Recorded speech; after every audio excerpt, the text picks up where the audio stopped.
Pantes mas ada yang dulu, pantes. Boleh sambil makan kuenya ya Bu ya. Ibu, teman-teman, abang-abang, ada bapak-bapak juga di sini. Selamat datang kami ucapkan di Rumah BUMN Jambi. Saya di sini perkenalan dulu. Namanya Alfi Nusrotin, bisa dipanggil Alfi. Mungkin ada ibu-ibu atau teman-teman yang udah pernah ketemu? Ada ya? Ada. Beberapa kali. Ya, terima kasih sudah mengingat saya. Baik, di pagi yang luar biasa ini, yang cerah sekali, terlihat antusias dari teman-teman di sini, dari Bapak Ibu juga, yang udah nggak sabar di acara kita ya. Acara kita apa? Pelatihan Coffee Skill Foundation. Oke. Ya, nanti kita bakal bahas dan bakal seru-seruan tentang dunia perkopian. Nanti bakal dijelasin juga dari mulai materinya sampai ke prakteknya. Tapi sebelumnya saya mengucapkan selamat datang juga kepada teman-teman dari tim PPKJ, ya Pak Perkumpulan Pegiat Kopi Jambi yang sudah hadir di sini juga. Dan tentunya saya di sini kita juga didampingi langsung oleh CEO CFO Rumah BUMN Provinsi Jambi dan teman-teman rekan-rekan dari Rumah BUMN Jambi. Baik, sebelumnya saya mau minta tolong teman-teman, ibu-ibu, bapak-bapak di sini boleh yang dipegang di tangan ditaruh dulu di kursi. Kita boleh berdiri dulu sebentar.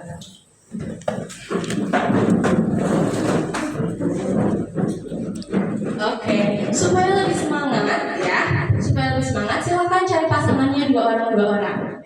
Boleh kanan kirinya berhadapan kalau udah dapat posisi pasangannya. Oke, yuk boleh ke belakang. Untuk ini Pak hiburan. Boleh, sudah dapat. Ada yang nggak dapat pasangan? Ada yang dapat pasangan? Boleh dibantu salah satu bang buat jadi pasangannya. Di belakang tuh ada yang belum dapat pasangan. Ada? Itu dibantu sama abangnya di belakang bang, boleh? Langsung belakang aja bang dibantu. Sebentar kita carikan pasangannya ya. Bayu, di sini mas, hadap sama Alfi. Seperti ini, begini. Satu lagi di bawah Alfi. Nah seperti ini bisa? Ya. Kalau instruksinya A, berarti tangan yang paling bawah itu ke atas. A berarti atas. Ya. Oke, bisa? Coba A kayak gitu. Kalau B berarti ke bawah. Coba B. Kalau C berarti bergoyang. Jadi seperti ini. Goyangin sama-sama, harus nggak boleh jatuh. Goyangnya berarti diputer ya Bu, teman-teman. Oke. Kalau B ke bawah, C goyang. Oke, udah paham sampai sini ya? Kalau ada ditulis apa tadi kata-kata yang terakhir, angkat, itu harus pukul tantungnya. Dan tugas dari teman yang nggak boleh sampai kena pukul. Jadi harus kita pukul kayak gini. Kalau ada kata-kata angkat, ya. Jadi kita tugasnya sebagai pemain bertahan jangan sampai kena pukul. Tapi kita sebagai tim lawan, keduanya lawan ya, harus pukul yang temennya depannya. Paham? Kita harus pukul. Tapi tugas kita harus pukul lawan kita. Tapi kita sebagai lawan jangan sampai kepukul. Siapapun yang pukul, siapapun pukul. Oke? Kita tes dulu. Yuk, atas. A, B ke bawah. B, angkat. Nah, seperti itu ya. Oke, udah jelas ya? Oke, sekali lagi. Ini harus konsentrasi. Ya, harus konsentrasi. Jangan sampai ada. Boleh mas sama ini mas yang di belakang kayaknya kosong. Biar bapaknya fokus video ini. Ya, oke, fokus dan konsentrasi ya. Yuk. Di sini biar aku bisa lem. A, B,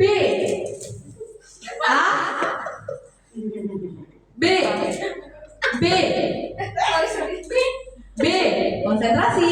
A, C, goyang. C, goyang. Angkat. Ayo. Ada yang nyerang? Gak ada. Sekali lagi. A, B, A, C, C,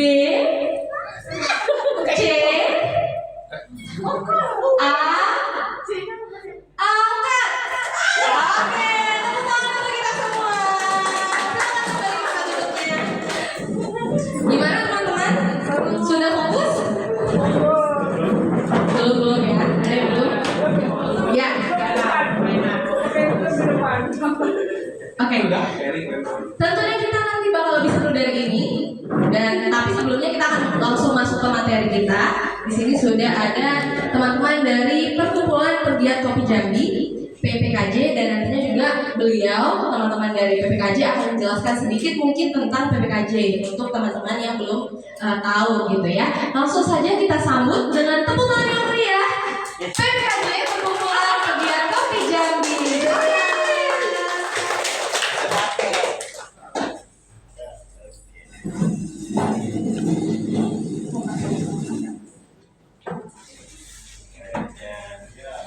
Tes kedengaran deh sampai belakang ya.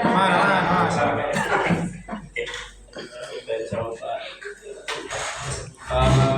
Oke.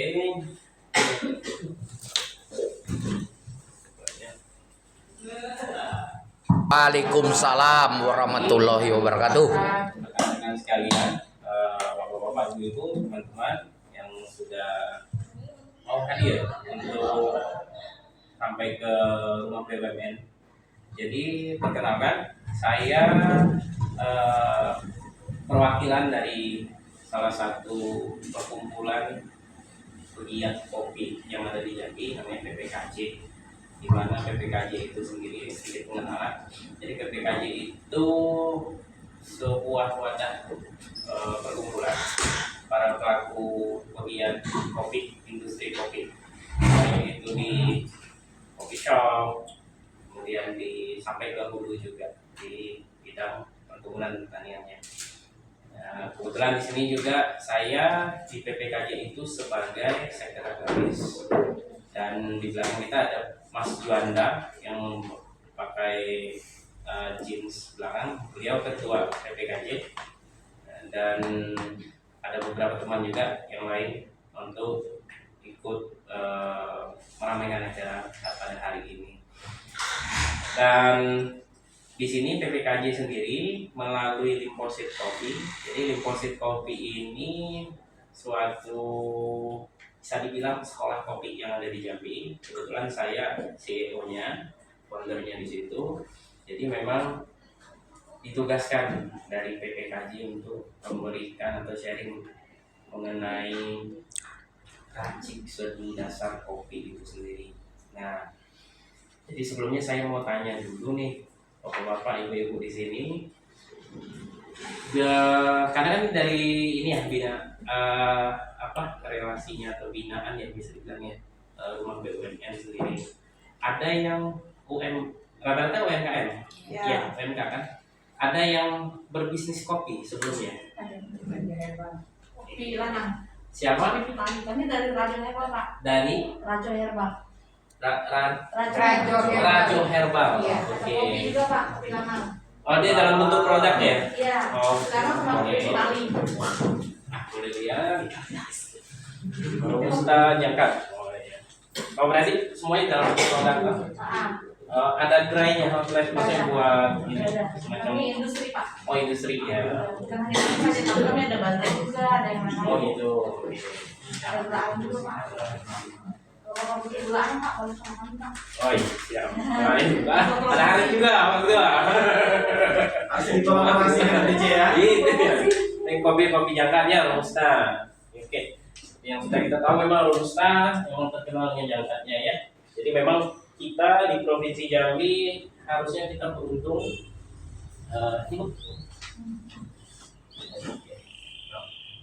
Kita beruntung di Provinsi Jambi itu bisa dibilang memang sudah diberikan gift dari Yang Maha Kuasa kalau kita punya potensi yang sangat luar biasa untuk sektor kopi itu sendiri. Mulai dari gunung sampai ke hilir ya, daerah pesisir, semua area itu punya basis komoditi kopi itu sendiri dengan beragam spesies dan beragam varietasnya ya. Kalau yang kita tahu spesies kopi ada yang itu kan ada Robusta ya, ada Arabica, kemudian ada Librica yang sekarang lagi gencar-gencarnya kita. Dan dengan PPKJ, PPKJ sedang melakukan beberapa exposure mengenai Librica itu sendiri. Dan ada juga kopi spesies Excelsa. Jadi dari semua itulah kenapa Jambi itu memang potensinya sangat besar menjadi pemeran kunci salah satunya untuk industri kopi ini sendiri. Jadi sayang orangnya kalau kita orang Jambi tidak memanfaatkan ini. Karena kan sejauh ini kalau kita bicara kopi pasti orang mikirnya Gayo. Kopi Gayo. Misalnya Lampung untuk Robusta ya, Gayo Lampung. Kemudian ada ya Mandailing. Kemudian di Jawa juga banyak. Nah Jambi sendiri ini memang potensinya sangat besar, tapi penggeraknya masih butuh untuk digerakkan lagi. Jadi memang sudah saatnya sebenarnya kopi Jambi sendiri itu harus kita angkat. Nah, kemudian selain ibu ada lagi, selain tadi ada yang bergerak di UMK kopi atau punya kopi shop sudah, atau sempat bikin kopi shop tapi tutup, ada juga enggak? Kalau sekarang kan banyak tuh bikin kopi shop 3 bulan tutup, nanti buka lagi yang baru gitu. Lagi heboh ini. Atau yang sekarang ada lagi kopi gerobakan, keliling-kelingan ya. Kopi yang keliling-keliling itu yang 8.000, 10.000, ada yang bisnis itu. Rencana, oke. Ya nggak apa-apa. Itu memang salah satu bentuk potensi yang bisa kita garap. Gitu. Jadi apapun model bisnisnya, selama itu bisa untuk memakai kopi sebagai salah satu bahan untuk dijual ya nggak apa-apa. Ya kita memang harus break masalah ini. Selama ini kalau orang jual kopi selalu modelnya kayak warkop atau apa, dia bikin konsep calling justru iya Starling gitu ya. Apalagi sekarang udah banyak modelnya. Ada kopi banyak lah tuh. Ya ada juga tuh kopi Zeus namanya. Nah itu salah satunya. Dan hari ini, oke. Jadi ini saya mau jelaskan dulu apa yang akan kita pelajari. Jadi yang akan kita pelajari itu lebih ke arah industri kopi specialty. Industri kopi specialty itu apa? Industri kopi specialty itulah salah satu jalan untuk bagaimana kopi yang ada di Jambi ini bisa kita bawa sampai ke kancah nasional maupun internasional. Karena kopi itu pada dasarnya walaupun dia bahan konsumsi, dia ada path-nya, dia punya jalannya. Bagaimana caranya kopi itu bisa sampai dikenal orang, baik itu lokal, nasional maupun internasional. Tapi ada jalannya, harus dibawa kemana. Dan kalau kita masuk ke path yang benar, ke jalan yang benar, itu keuntungannya kalau sukses itu akan sangat luar biasa. Karena memang harus ada pemahaman yang sama mengenai kopi ini sendiri. Jadi apa itu kopi specialty? Kopi specialty itu kalau kita bicara teh apa ya? Itu teh. no, Itu apa? kopi specialty. Itu apa? Nah itu. Jadi kopi spesial, specialty. Itu sambung. Itu bukan tea, itu bukan teh. Coffee specialty atau specialty coffee. Jadi kopi itu dibagi grade-nya. Nah, jadi kalau bicara kopi itu ada grade-grade-nya.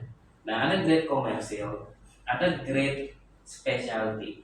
Nah, grade specialty ini ibaratnya kata itu artisannya kopi. Nah, yang bagus. Yang pet yang saya bilang tadi, jalan agar kita bisa sampai kopi kita ke kancah nasional bahkan internasional, itu kita harus ambil garisnya dulu. Jadi industri kopi itu sebenarnya dibagi dua. Kalau mau komoditi massal dengan modal yang sangat besar, kita bisa main di komersil, tapi ini modalnya akan sangat besar, investasi yang bisa miliaran.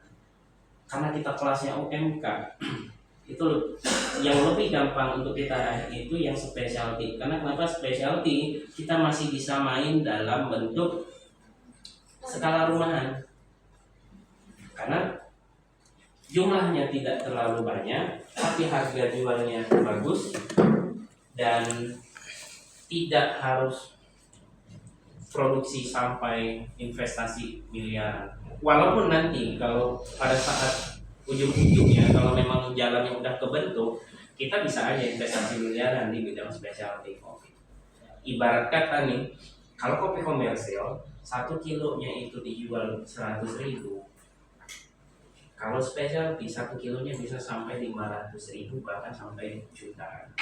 Nah, itulah kopi-kopi nanti yang akan seperti ini bentuknya. Dan masih dalam bentuk biji. Yang sering nongkrong di coffee shop atau kopi-kopi shop sekarang ini, kopi-kopi skena kalau anak sekarang bilang ada, kita sering tuh yang ada mesin beginian. Nah, itu mereka pakai kopi specialty. Nah, kopi specialty inilah yang dipakai untuk bisa sampai ke jalur yang saya sebutkan tadi. Karena kenapa ada jalur? Karena jalur sudah kebentuk. Mulai dari pemasaran, kompetisinya, kemudian konferensi tahunannya. Tahun ini November besok itu ada yang namanya konferensi kopi specialty di Jakarta November. Nah, jadi semuanya kumpul di sana. Dan kalau bicara specialty kopi itu nggak ada habisnya memang. Tapi apakah specialty kopi? Tapi apakah kita harus ke specialty kopi? Tentu nggak juga. Kalau memang mau main di sektor komersil, silakan. Cuman tadi investasinya sangat besar kalau mau main di sektor komersil.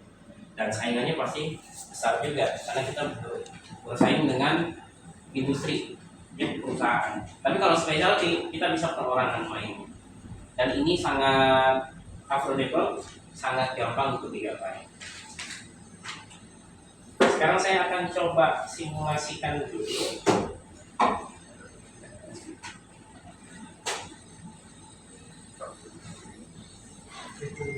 Oke.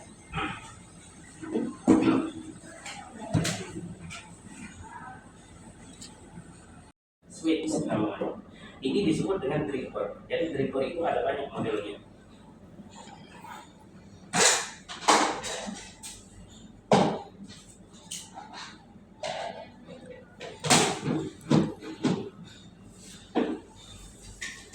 Namanya dripper atau penetas. Dan penetas ini sekarang itu udah kayak handphone.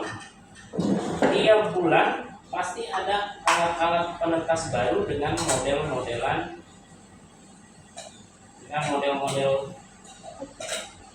tas dengan fungsi yang berbeda.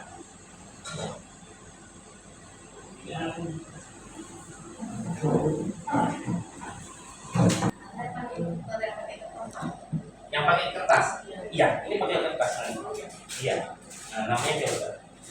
Tapi sebenarnya ada pernah lihat yang alat-alat begini? Sudah pernah ya? Mungkin modelnya yang berbeda. Tapi secara fungsional, fungsinya sama. Dia penetas atau dripper kita sebut bahasa Inggrisnya. Nah, alat ini dipakai sebagai media untuk menyaring kopi. Nah, pakai bantuan yang namanya paper filter atau kertas saring.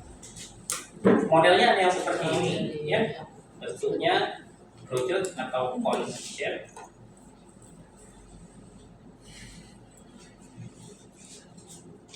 Ada juga bentuknya seperti apa ya? Tahu cupcake ya? Ini apa kalau apam? Waduh, nah ini dia. Ini kita sebutnya dengan paper atau kertas saring wave namanya atau gelombang karena dia ada gelombang-gelombang seperti ini. Biasanya dipakai untuk dripper yang modelan seperti ini. Nah, jadi dimasuk ke dalam seperti ini. Dan dia punya ukuran sama. Jadi nanti kalau ke main-main ke coffee shop atau ada kenalan rekan bisnisnya di luar yang punya bisnis kedai kopi atau kopi shop. Jadi besok udah tahu kalau mau ngopi harus pakai alat yang seperti apa. Nah, ini kita sebutnya dengan dripper flat bottom, atau jadi dia seperti pot bunga, di bawahnya itu datar. Jadi dia harus pakai kertas filter wave yang seperti ini, ya agak lebih besar. Jadi dimasukkan seperti ini, nanti bubuk kopinya ditaruh di atas, baru nanti diseduh. Oke. Kemudian ada juga alat kopi yang menggunakan model kerucut seperti ini. Ya, ini modelnya sama, prinsip fungsionalnya seperti ini, cuman modelnya yang berbeda. Ya seperti corong, atau kita sebut dengan konsep dripper. Ya, kerucut atau dripper kerucut. Pakainya paper filter kerucut juga, yang modelnya begini. Nah, dimasukkan seperti ini. Sama kopinya masuk sini, nanti baru di langsung pakai ketel. Kemudian ada juga yang begini. Nah, ini sama dia kayak seperti ini, tapi dia ukurannya lebih kecil, ya pakai wave juga, ya dia datar, ya masuk seperti ini. Tapi dia ada alat bantu namanya assist drip. Gunanya assist drip ini kalau kita seduh tinggal isi di atasnya, habis itu kita tinggal kopinya nyeduh sendiri sampai selesai. Kalau yang ini harus dikontrol satu-satu, ini satu-satu. Nah, ada banyak lagi peralatan. Kalau di tempat saya, tempat kita di Limposit, kita punya hampir 30 model dripper. Dan fungsinya, yes. Nah, jadi kenapa beda-beda? Sama kayak HP. HP kenapa beda-beda? Kenapa iPhone begini? Kenapa Vivo begini? Kenapa apalagi Samsung begini? Fungsinya beda-beda. Ada yang kameranya bagus, ada yang nggak panas, ada yang cepat, ya kan? Ada yang tahan banting. Begitu juga dripper. Dripper beda-beda fungsinya. Ada yang kalau diseduh lebih fokus ke rasa manis. Ada yang diseduh lebih fokus ke rasa asam. Ada yang diseduh pakai alat lain lebih seragam rasanya. Walaupun bahannya sama. Walaupun bahannya sama. Saya praktekkan ya. Oke, ini kita simpulkan dulu. Kali ini saya akan coba nyeduh kopi. Salah satu kopi namanya kopi Kerinci Full Wash. Ini tahan dulu. Ini kopi Arabica dari Kerinci Barokah ya. Kerinci Barokah ini salah satu pegiat kopi specialty yang cukup termasyhur. Kelihatan kelahiran tahun berapa termasyhur.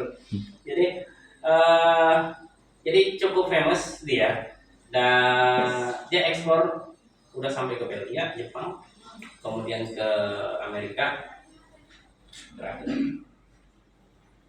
terakhir ke Korea. Nah, dia berhasil tadi karena tiap tahun ada kompetisinya kopi spesial. Iya, dia ikut kompetisi Indonesia, terus itu yang namanya Cup of Excellence, berhasil bertengger di posisi ke-6 specialty untuk Indonesia. Kemudian 10 besarnya diekspor. Nah, untuk ukuran, jadi satuannya kan satuan LBS ya. Jadi satu LBS itu 400 gram sekian, pokoknya setengah kilo kurang, itu dihargai sekitar $24. Kalau kita bulatkan 1 kilonya, anggap aja 1 kilo ya, tim setengah itu kan 1 LBS nya kan 400 gram sekian. Jadi kalau setengah kilo 500, kita anggap aja $25. Berarti 1 kilonya sekitar $50. Dan dia berhasil diekspor pasca event itu sebanyak hampir 500 kilo. Lumayan kan? Nggak banyak, nggak sampai tontonan kalau specialty kopi. Tapi dia bisa memenangkan kompetisi itu dan akhirnya kopinya dikenal sampai terakhir sampai ke Praha, terakhir saya dapat contohnya. Kan nggak semua biji kopi bisa jadi specialty. Yes, nah itu jadi karena kita tidak kelasnya hari ini menyeduh kopi, belajar bagaimana cara membuat kopi specialty, tapi cara menyeduh kopi specialty ya. Kalau bicara bagaimana cara menciptakan kopi specialty, kita harus punya kebun dulu. Yes, berarti kita jadi petani. Jadi yang kita pelajari sekarang itu bagaimana caranya menyeduh kopi specialty. Karena pasti banyak pertanyaan sekarang, itu yang dijual di kopi shop itu apa sih kopinya? Karena kan di Jambi kebanyakan kita kan kopinya kopi susu, kopi hitam gitu ya. Kalau ke kopi shop pesan kopi, yang mana tahu kita ikut relasi meeting di luar, tapi dia pesannya kopi hitam atau kopi susu, ternyata kopinya asam gitu. Tapi kok laku? Karena biasanya kan kalau orang-orang dulu kan sukanya kan yang kita sebut merek ya, yang kopi hitam yang satu itu ya begitu kan minumnya kan, pakai gula, dikasih krim, dikasih susu dan sebagainya. Nah, tapi sebenarnya kopi seperti itu kurang, benefitnya kurang. Kopi yang bagus diminum itu diminum nikmat tanpa gula. Jadi kalau bicara gula, apalagi sekarang, kalau kita pun kopi manis-manis, ya tambah susunya tambah campurannya kental manis dan lain sebagainya. Diabetes, oke, kolesterol, kemudian asam urat. Kemudian saya dokter. Pekerjaan utama saya dokter di salah satu rumah sakit dan di klinik, cuma terjebak di kopi, jadinya itu juga di kopi.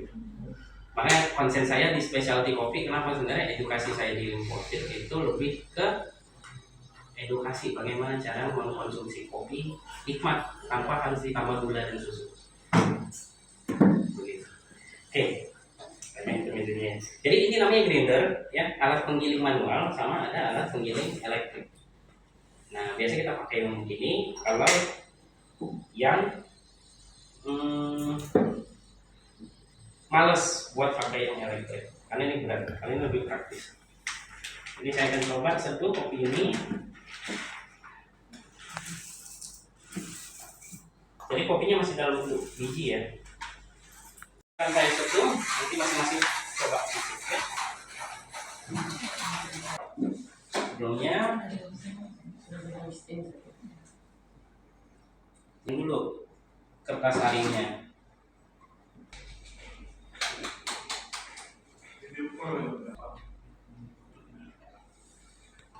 Sederhananya makin singkat.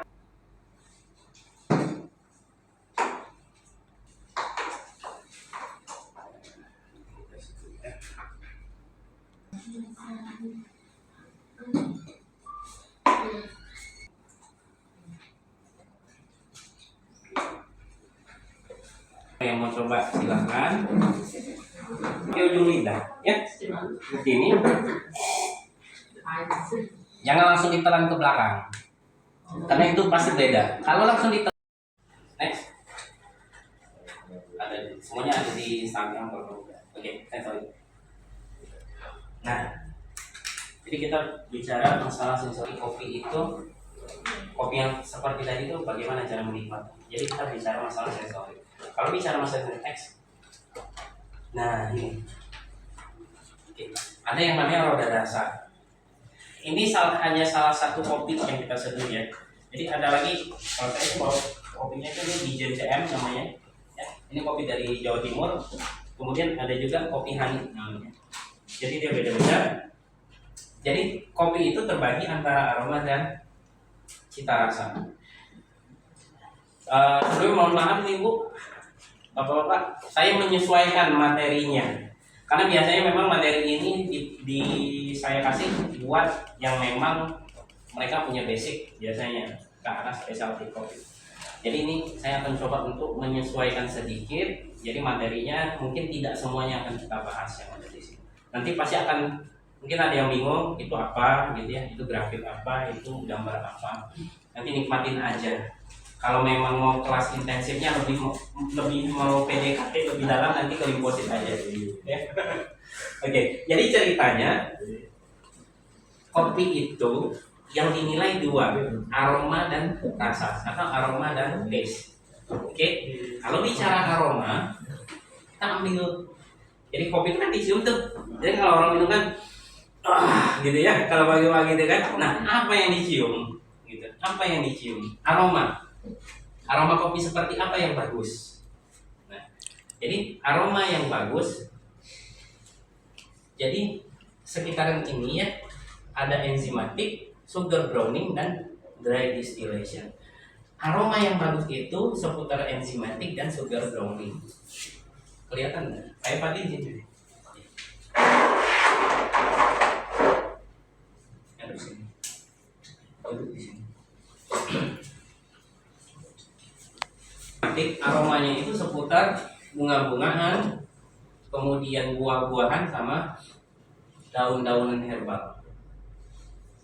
Jadi kalau nanti minum kopi terus cium aromanya seputar bunga-bungaan, dia bisa kayak jasmine atau mati, kayak teh, atau seperti oregano atau parsley yang biasa untuk pizza ya. Nah, seperti itu ada kopi.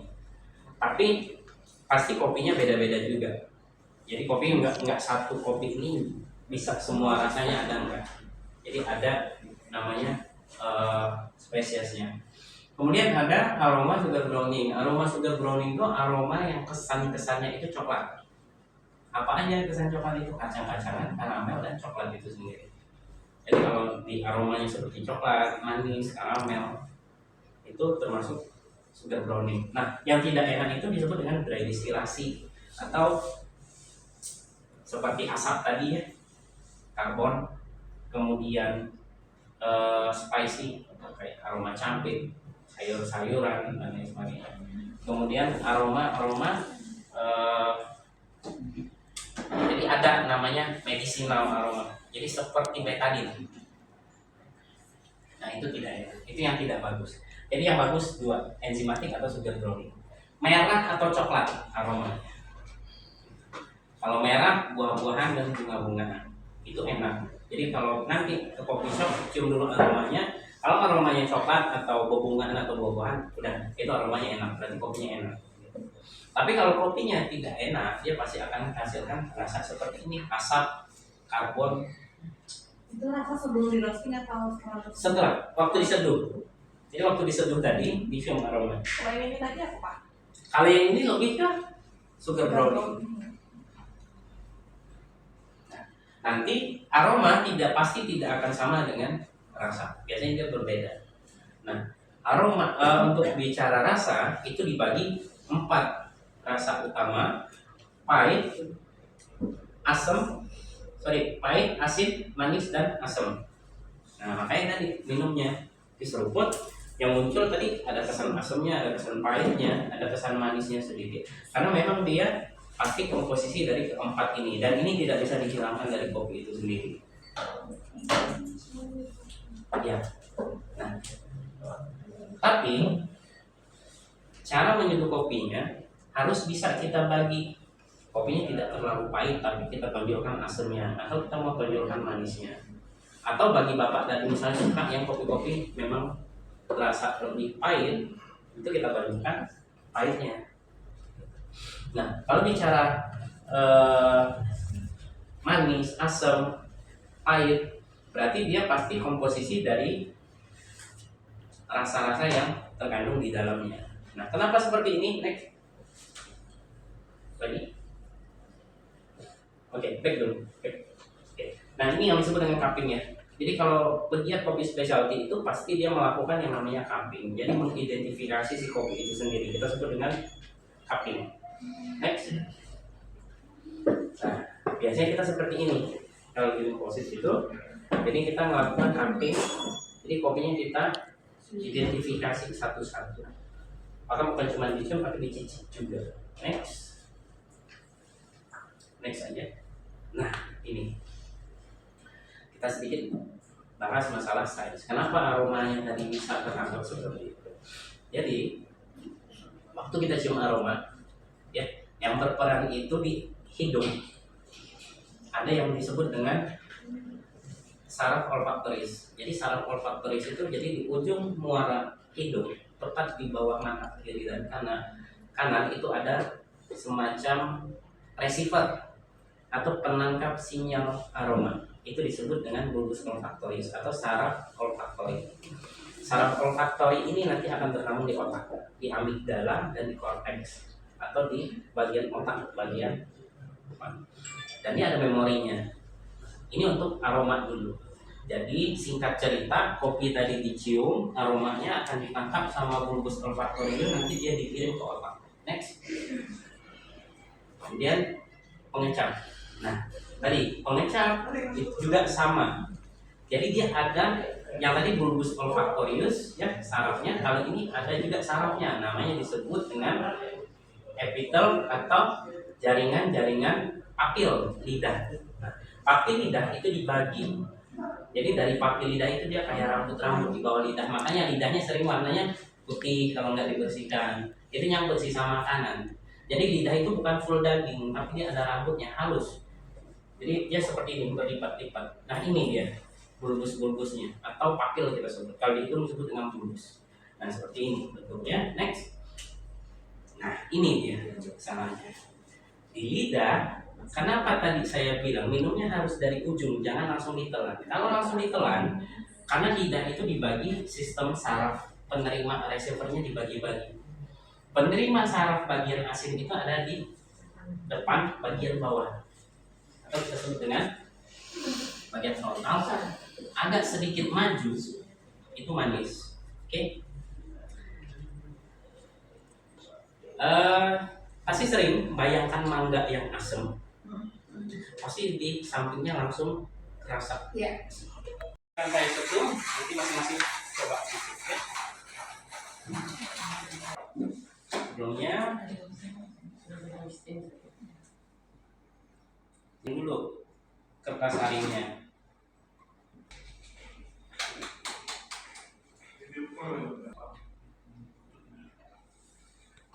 Sederhananya makin singkat